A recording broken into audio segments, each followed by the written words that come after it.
almost every day is when I walk on the streets. Children pointing finger at me, saying, "See how you are walking. Walk very well."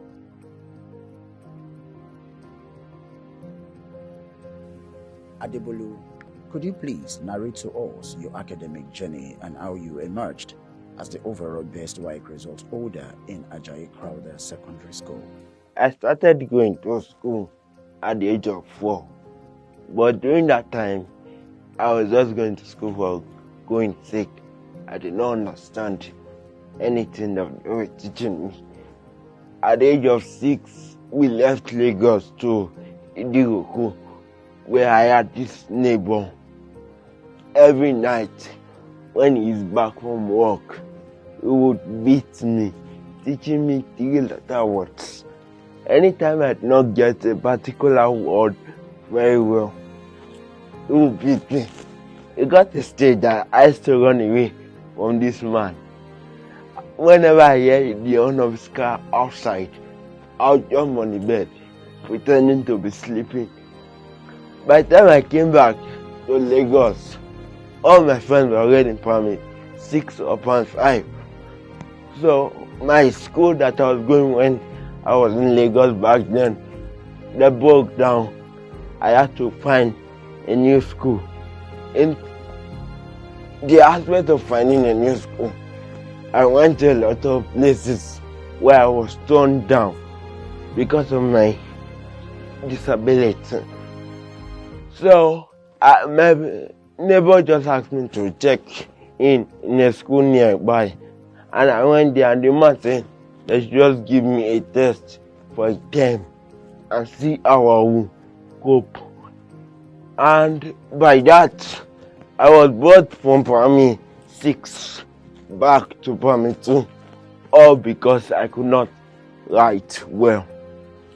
So from that primary 2, everybody in my house that they were in my age mate, they stopped talking to me.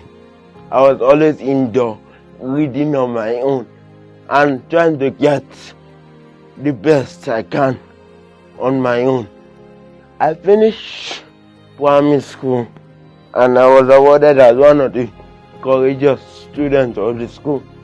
I got into Morocco Comprehensive Junior High School, and while I was there, I decided that, okay, this is my time to turn the table around, because I see people that are much older than me in the same class as I am. So I decided that, okay, it's a race, and it's time for me to run the race with them.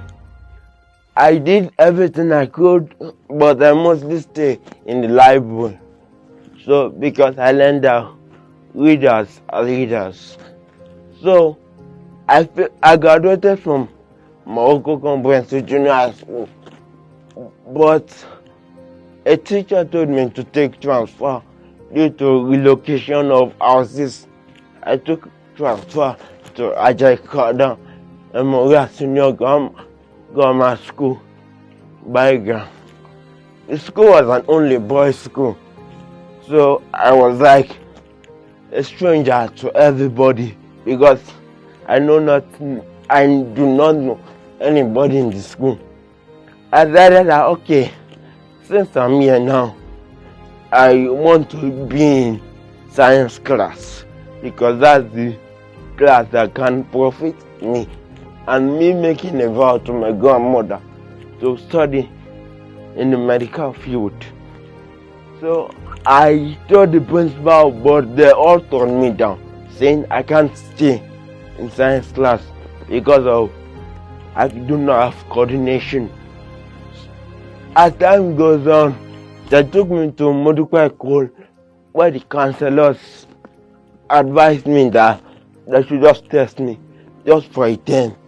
I got into Ajayi Crowther during the 9th week, just 3 weeks to the exam, and I got the exam with 96 students in the class. I came out one of the top 10 students of that school at that time, and decided that, okay, since I could come on at that position, that they should try me for the entire term and see how it goes. And with that, I finished my school. And just one particular day, my school told me that Waec is in the corner, so I should go and visit the Waec office, telling them about my writing situation, because till now I can't write legibly myself.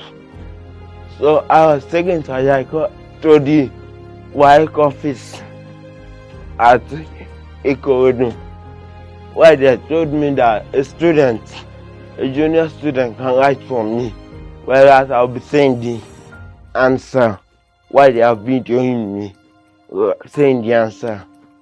And this went on during the period of my work till I got all my papers finished. Then this particular day, I was just on my bed, just sleeping, and I got a call from my school counselor telling me to come to school. I didn't know why, but when I got to school, I saw that they wanted to award me as the best student of 2021 ADEJOBI student in Waec. I felt really good because I have accomplished something that even those, when I was in primary school, those that left me behind could not accomplish. People mostly think that cerebral palsy is a disease, but actually cerebral palsy is just like a disorder of the brain. Some people living with cerebral palsy are on wheelchair because different people have their own different definition for cerebral palsy. But for me, cerebral palsy is a limitation to my movements and a limitation to my coordinations, because in my special ability, like I still call it, limits me from writing. It also limits me from buttoning my clothes on my own. So most of the time when I try to do this, not that I can't do it, but it takes me more than hours to button just one. And this can really delay me. And my disability in terms of how people react to me, because when I'm entering public transport, for example, some people tend to shift away from me. Some people tend to get off the bus because I just entered. And while I'm in school, some people withdraw their words because they believe that I'm their classmate, and stuff like that really affects me emotionally. But I try not to react to it. When I was much younger, my grandma called me one particular day asking me what will I become in the future. I told her a lot of different occupations, ranging from soldier, engineering, a lot of things. But she was like, can't I go and study medicine, become a doctor? I was like, no, but why? She just said she wanted me to become a doctor. Ever since then, that has been my aspiration, to be in the medical field in order to make my grandmother proud of me. A saying goes thus: when you know and you accept your problem, you have found the greatest solution to it. Because if you say that, okay, you have cerebral palsy, and you lock yourself in, or you lock your world with cerebral palsy indoor, I tell you this today, tomorrow that boy or that girl you lock indoor will become a liability to you. But if you leave them to allow them grow wings and fly, tomorrow they will be the one helping and caring for you in order to repay you of all your work there. So as a parent, if you have a child with cerebral palsy or any kind of disability, try and get to the talent of the child, get to know what the child wants, and try and encourage the child to socialize. Because when he socializes and people see him and they don't see his special ability in him, but they see him as an human being, it will go miles more than you ever thought, more than you ever think about. And my advice to the government is that they should spread the news more, give out information, and a lot of healthcare facilities can be done to people with cerebral palsy in order to help them accomplish their full potential in life. One of the most unpleasant placements I ever had was when I was in GS1. That day we were having literary and debate section on the assembly. They just called us out and we were all outside. So they were like, we should go back to this class and bring out our chairs so we can just sit down on the assembly instead of standing. And I turned back saying that I should go and get my chair. All your students just rush on me, stepping me on the floor. I actually had the taste of sand that day. All my white screen uniform, I turned into brown. A lot of people stepped on my head that day. And another notable experience I had was on the Palm Bridge on year 2020. While I was climbing the bridge, my shoelace on loose. So while I was trying to hook it up, someone pushed me. I was just lucky that I was near the ground and near something I could hold tight in order for me not to fall and hit my head. And the third one that I mostly experience almost every day is when I walk on the street. Children pointing finger at me, saying, "See how you are walking." I walk very well. I just smile. And I even in my mind that, well, I do not understand, so I should not get angry about it. Although this kind of things, they mostly used to put me down. But I decided that, well, they are children. I don't understand yet. So I forget about it.